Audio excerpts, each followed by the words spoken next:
Olá pessoal, tudo bem?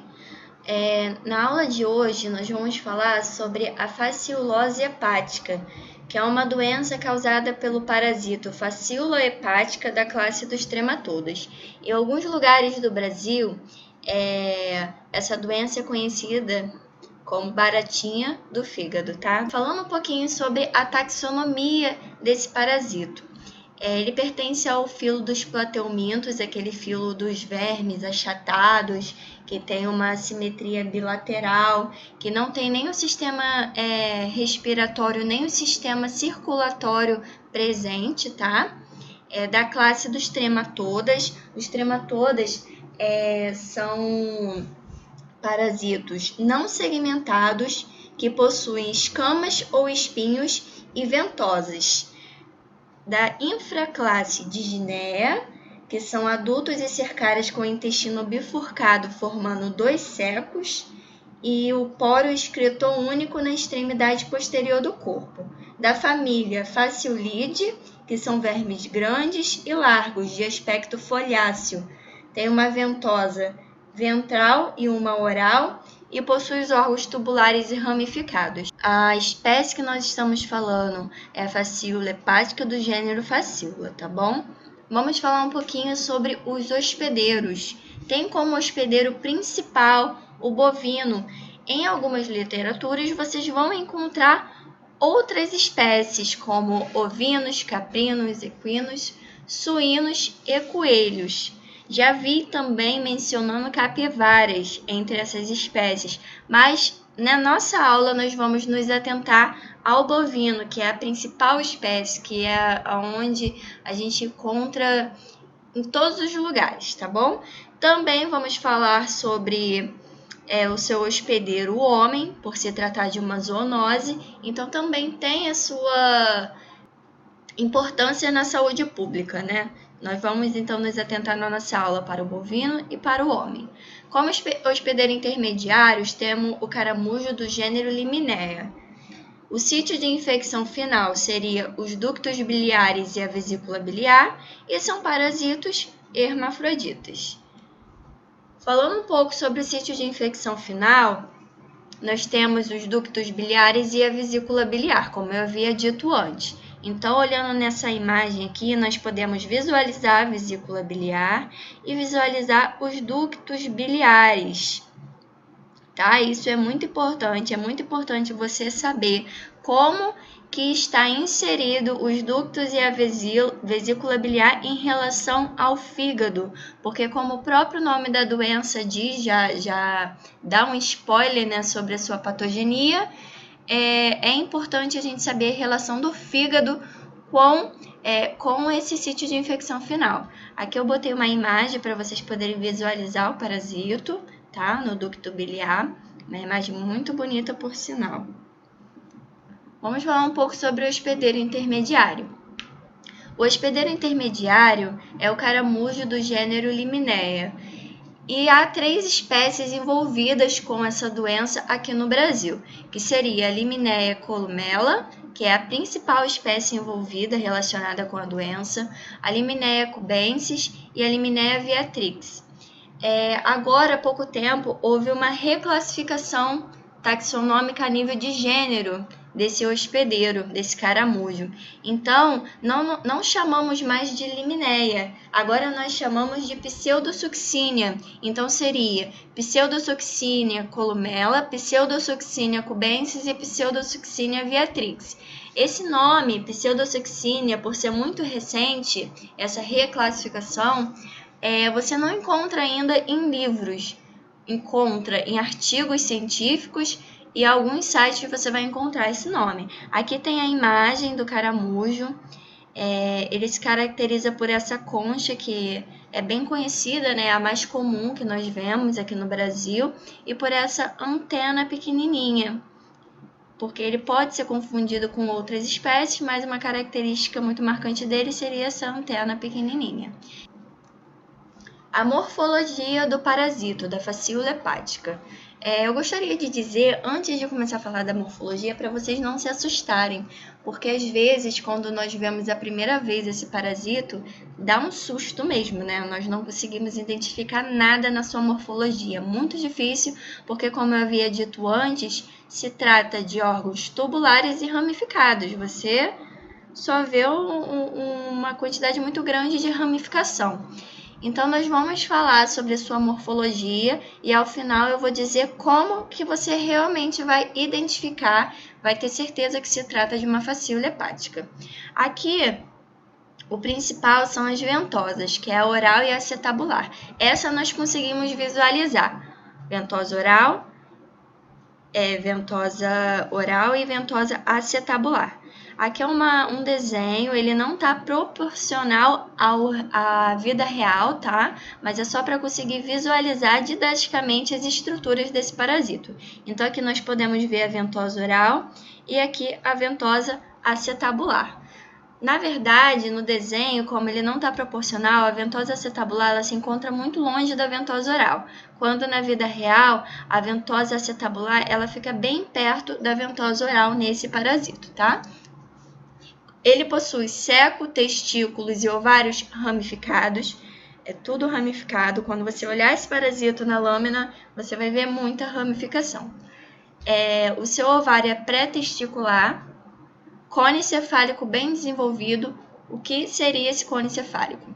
O cone cefálico é essa parte, tá vendo? Proeminente no parasito. Dá para ver tanto na foto real quanto no desenho que eu coloquei. E até mesmo nessa foto que eu coloquei aqui do lado, nós conseguimos ver esse cone cefálico. Então, é uma característica desse parasito. É uma forma muito boa de poder classificar e visualizar ele, entendeu? Eu botei essa foto aqui do lado para a gente poder ver o tamanho desse parasito.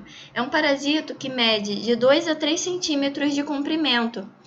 Então, o que nós vamos usar para poder identificar esse parasito? Nós vamos usar o seu hospedeiro. De qual hospedeiro veio esse parasito? Nós vamos usar o seu CIF.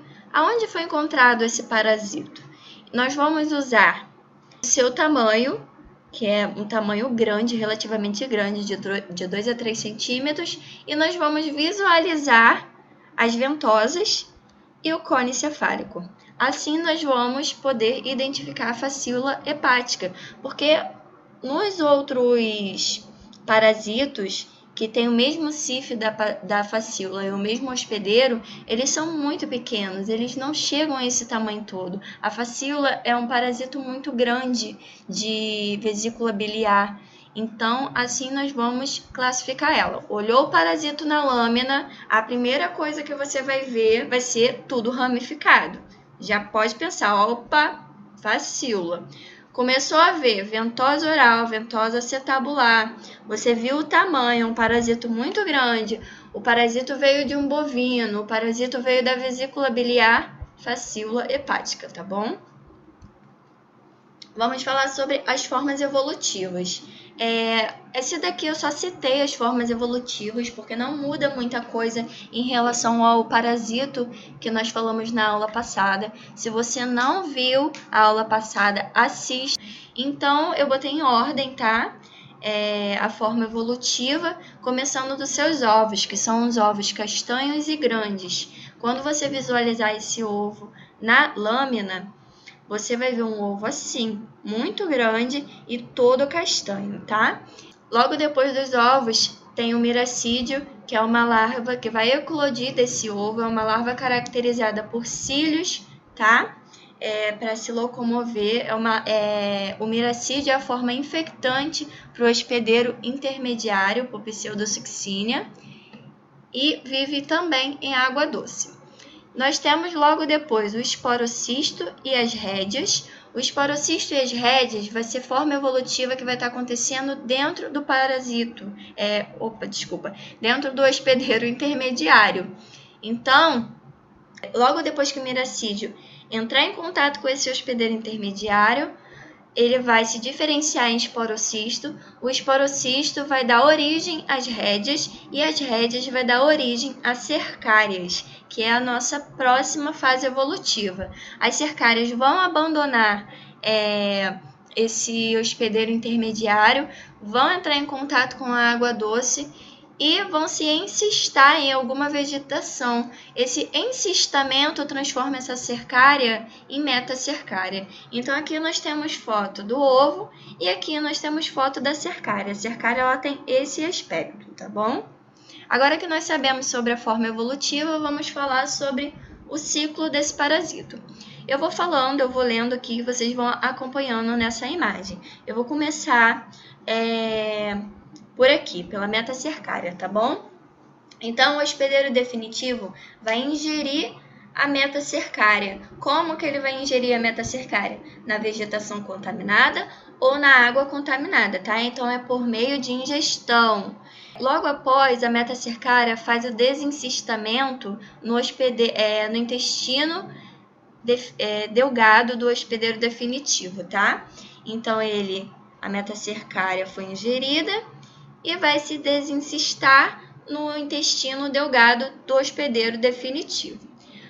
Logo após, ela perfura a parede intestinal e alcança o peritônio. E através do peritônio, ela faz uma migração até alcançar o fígado e vai fazer uma migração nesse fígado, pelo parênquima desse fígado, até chegar no seu CIF, que são os ductos biliares e a vesícula biliar.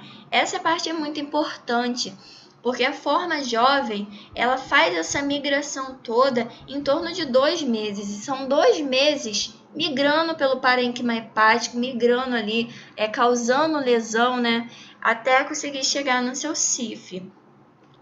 Logo após, quando elas chegam ao seu CIF, elas amadurecem e fazem postura de ovos. A fecundação, tá? Eles são hermafroditas e fazem a postura de seus ovos ali, na vesícula biliar e nos ductos biliares. Esses ovos chegam ao intestino junto com a bile, elas são enviadas ao intestino delgado junto com a bile e vão sair no ambiente junto com as fezes, tá? Então aqui, ovos são eliminados com as fezes para o ambiente. No ambiente, esses ovos vão se embrionar e vão se transformar, vão eclodir, na verdade, né, se transformando na próxima fase evolutiva, que seriam os miracídios. Os miracídios vão alcançar o meio aquático, já vão estar lá. Lembrando que o meio aquático não precisa ser um rio, tá? Ser uma enchente. Pode ser um local enlamaçado, que tenha uma quantidade grande de água, um solo bastante irrigado. Então, ali o miracídio vai conseguir se desenvolver.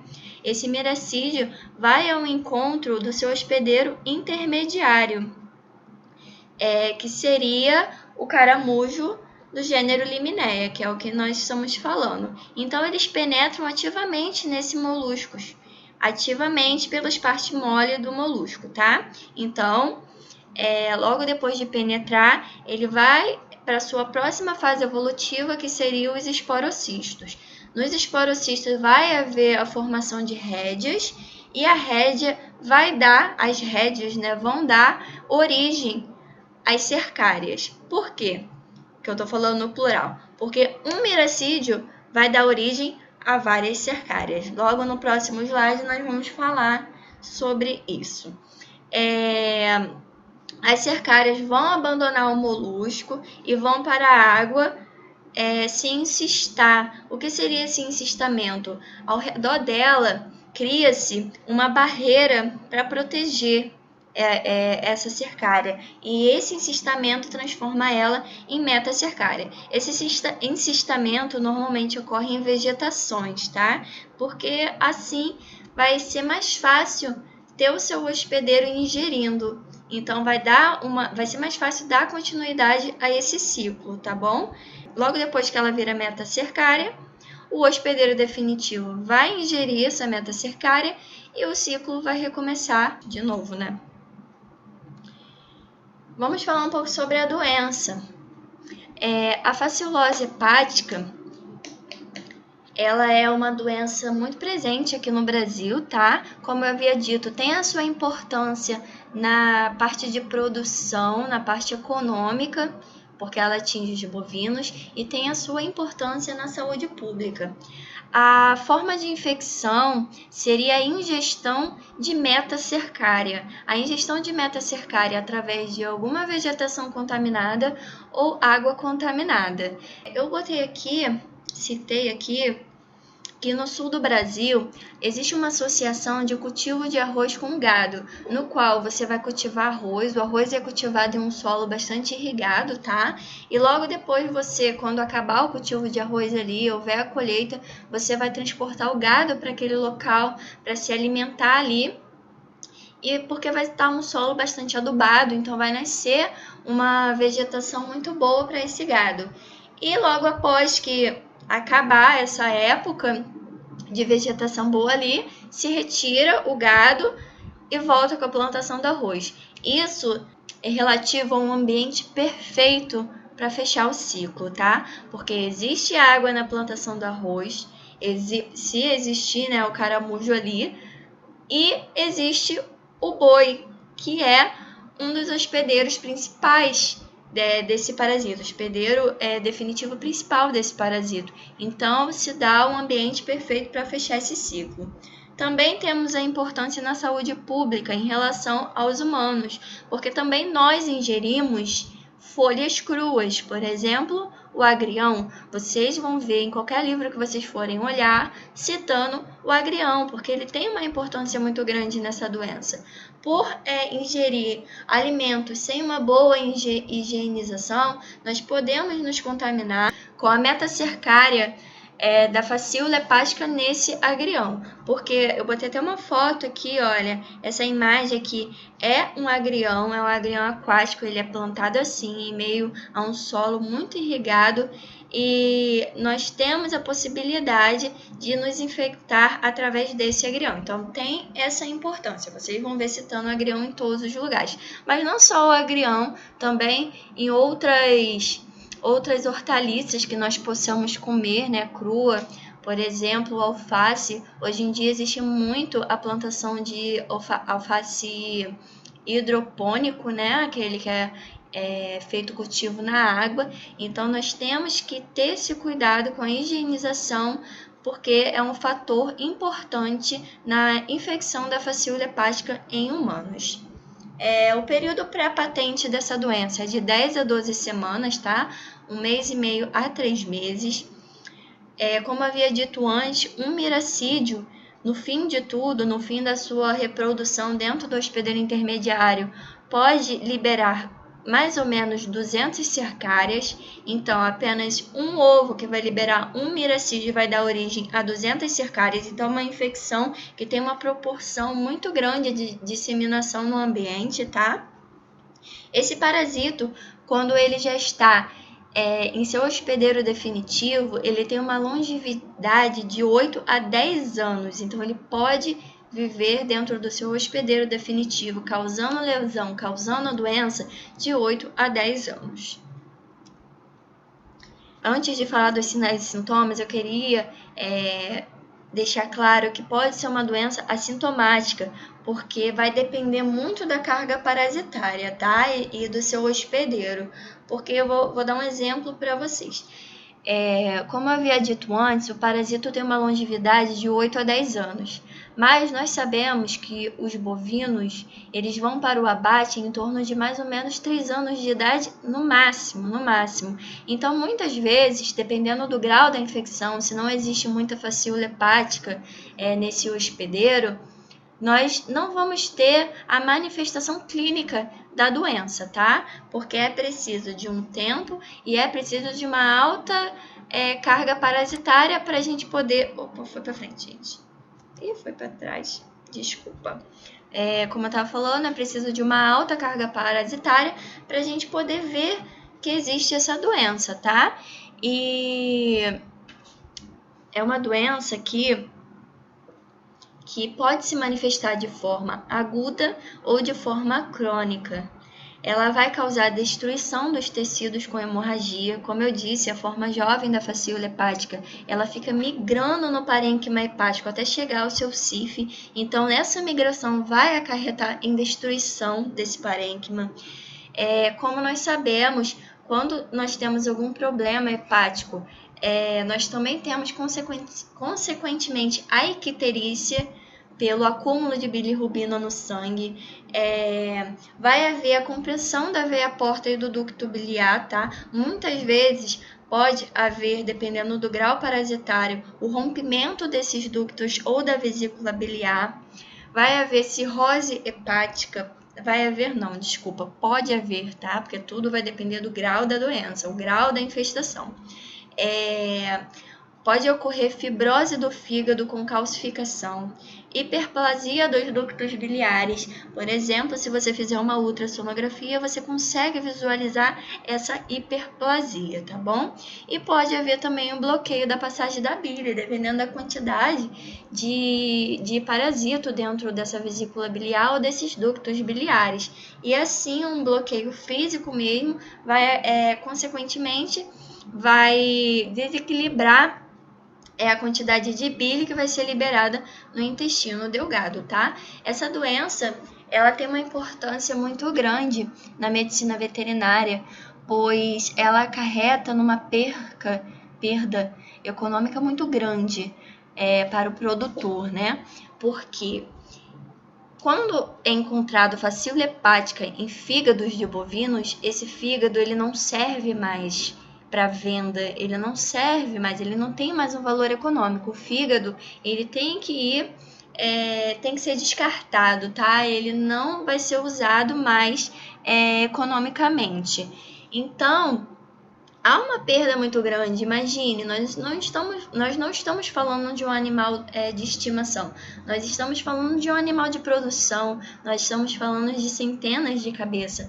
Imagine centenas de cabeças infectadas com esse parasito e você perder centenas de fígado, você ter que descartar centenas de fígado porque a presença desse parasito, porque o fígado fica com um aspecto horrível, porque o fígado está destruído. Então, existe uma importância muito grande econômica em relação a esse parasito, tá bom?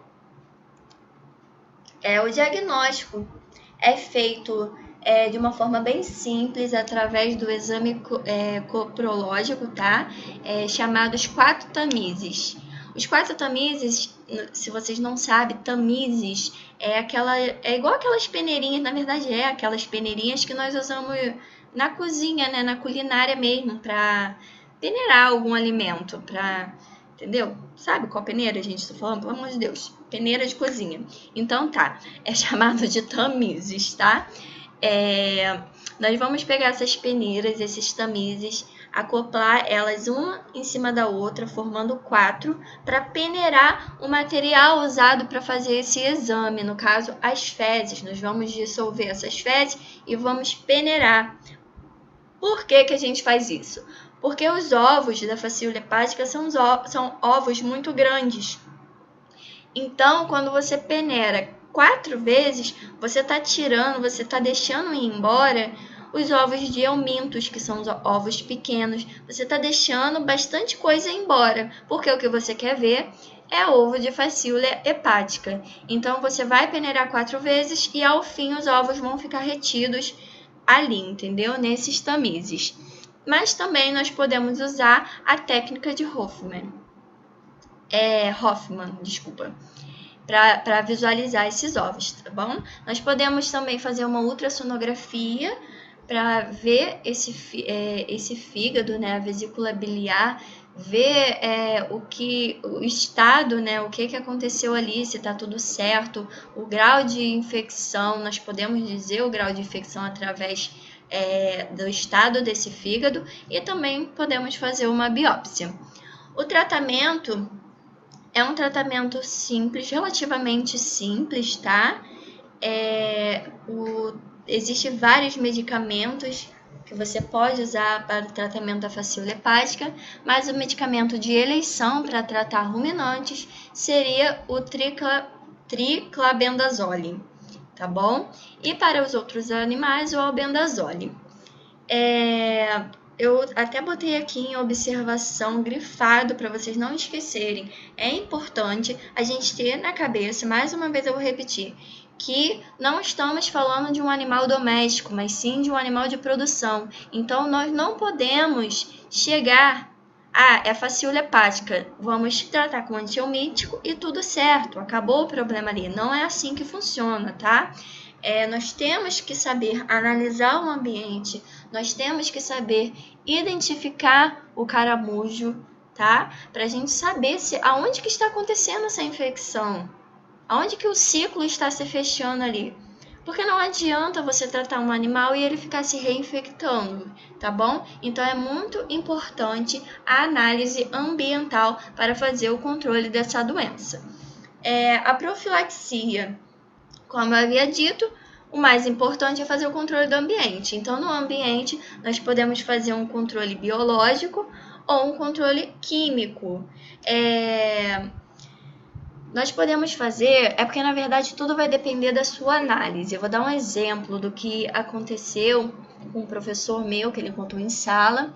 Ele foi analisar um ambiente no qual os bovinos estavam se infectando e viu que aonde se ordenhava as vacas, do lado tinha um curral. E ali naquele curral se ordenhava as vacas, lavava o local com as fezes da vaca e aquela água caía nesse curral. E logo depois de ordenhar as vacas eram direcionadas para esse curral. E ali acontecia a infecção, porque era um ambiente de solo irrigado, com fezes de vacas provavelmente contaminadas, vegetação, ali tinha um solo, uma vegetação muito bonita, porque tinha fezes como adubo, né, e água o tempo todo, então era um solo muito bonito, por isso que as vacas iam para aquele local, então era um ambiente perfeito para se fechar o ciclo. E também tinha o caramujo ali, é óbvio que tinha. Então, o que ele pensou? Ele não pensou, vou botar um animal ali para comer, um pato, por exemplo, controle biológico para comer esses caramujos. Não. Ele deu a ideia de fazer a plantação de capim-elefante, que é aquele capim bem longo. Porque assim as vacas não iriam ficar ali, entendeu? Você conseguiria uma forragem boa para essas vacas e acabaria com esse ciclo, porque o capim-elefante, por ele ser muito longo, a metacercária ela não estaria na ponta desse capim, entendeu? Então você conseguiria cortar o ciclo dessa forma. Por que acontece a história? Porque o controle do ambiente vai depender muito da onde que se trata esse ambiente, em qual região, aonde que está no alto, está no baixo, fica do lado do curral, fica bem longe, fica num rio. Então, tudo vai depender do ambiente. A pessoa que vai fazer o controle precisa analisar e achar uma solução, tá bom? O tratamento, pode haver também um tratamento medicamentoso profilático, por exemplo, com o tricabendazole. Você pode administrar numa época muito seca do ano, por exemplo, fevereiro, porque a quantidade de água presente ali no local vai ser mínima, vai estar concentrada e, consequentemente, os moluscos também vão estar concentrados nessa pouca quantidade de água. E em meses muito chuvosos, porque o solo vai estar muito irrigado e esses moluscos vão estar espalhados em todo o solo. Então, você pode fazer administração profilática, tá bom? Apesar de, assim, dependendo da quantidade de animais que a pessoa tenha, vai sair um pouco mais caro esse cuidado, né? Nós podemos também fazer o aterramento para poder evitar solos alagados, tá? É muito importante também em relação à saúde pública a higienização de alimentos que vão ser consumidos crus, como frutas, hortaliças, alguns legumes. É muito importante, até mesmo porque eu citei a relação do agrião com essa doença. Então, se as pessoas tivessem um pouco mais de consciência disso, iria diminuir muito a quantidade dessa infecção em humanos, porque se dá mais por conta disso mesmo, a ingestão de alimentos crus mal higienizados. Então, acaba ingerindo a metacercária nesse alimento, tá? E entre outras coisas também para poder fazer o controle desse parasito no ambiente. Enfim, pessoal, chegamos ao final, tá? Não esqueçam de dar like se vocês gostaram desse vídeo, comentem se tiver alguma dúvida, se tiver alguma sugestão e se gostaram do vídeo, comentem para estar me ajudando, se inscrevam no canal e nos sigam no nosso Instagram, Aluna Medvet. Beijos e até a próxima!